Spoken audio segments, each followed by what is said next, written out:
ఖచ్చితంగా పడుతుంది అనుకుందాం.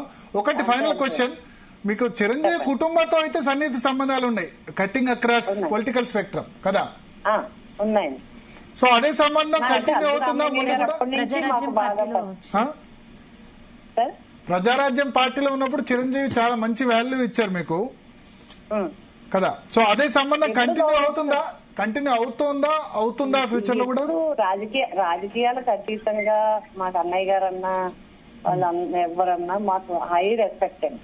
ఓకే, దాంట్లో ఏమంటారు. అలాగే వాళ్ళకి కూడా నా గురించి తెలుసు కాబట్టి నేనన్నా కూడా పొలిటికల్ వేరు, రాజకీయం వేరు. రాజకీయం పక్కన పెడితే మిగతా విషయంలో అసలు వేరే వాళ్ళ దగ్గర నుంచి నా మీద ఉండదు. నాకైతే సంపూర్ణంగా అన్నయ్య గారు అంటే చాలా రెస్పెక్ట్ నాకు. అంటే అన్నయ్య గారు అంటే చిరంజీవి గారా పవన్ కళ్యాణ్ ఇద్దరా? ఫ్యామిలీ, ఇంకా మెగాస్టార్ ఫ్యామిలీ, అది ఫ్యామిలీ అంతే కదండి. పవన్ కళ్యాణ్ మీద కూడా అందరికీ గౌరవం, అందరన్నా గౌరవం అండి.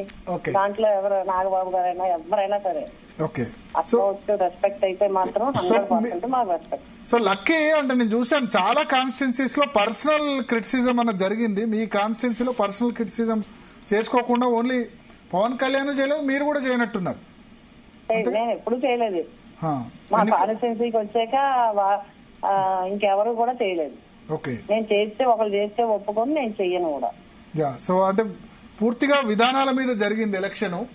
అంతేనండి, విధానాల మీద జరిగింది. పర్సనల్ క్రిటిసిజం అనేది రాకుండా చాలా మంచి పద్ధతిలో ఎలక్షన్ జరిగింది. So all the best Vanga Geeta గారు. Thank you. Zee Telugu news కోసం సమయం కేటాయించి డైరెక్ట్ గా వచ్చి లైవ్ లోకి వచ్చి తీసుకున్నందుకు థ్యాంక్ యూ అండి. Thank you madam. So Rehana, అంటే లాస్ట్ టైం అంటే వంగ గీత గారు కూడా చాలా కాన్ఫిడెంట్ గా ఉన్నారు. చూసామంటే ప్రతిదానికి ఆమె టెక్నికల్ గా ఆన్సర్ చేశారు. ఇంకా పవన్ కళ్యాణ్ గురించి చూస్తే అక్కడ అంతా హవా అక్కడ అదే ఉన్నట్టు అది కూడా మనకు కనిపిస్తోంది.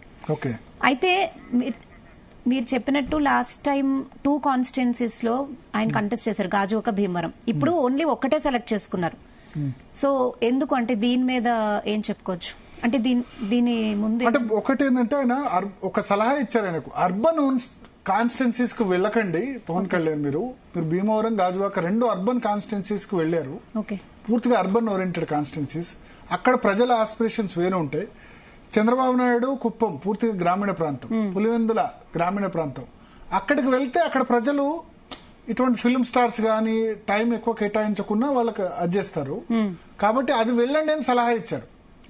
ప్లస్ కాపు పాపులేషన్ ఆబ్వియస్లీ ఎక్కువ ఉండాలి. సో పిఆర్పి ప్రజారాజ్యం పార్టీ 2009లో 18 సీట్లు గెలిస్తే దానిలో పిఠాపురం కూడా ఉంది. సో అటువంటి కాన్స్టిట్యున్సీని స్పెషల్ గా పవన్ కళ్యాణ్ సెలెక్ట్ చేసుకున్నారు. తూర్పు గోదావరిలో ఈస్ట్ గోదావరిలో వేవ్ ఉంది, కూటమి వేవ్ ఉంది.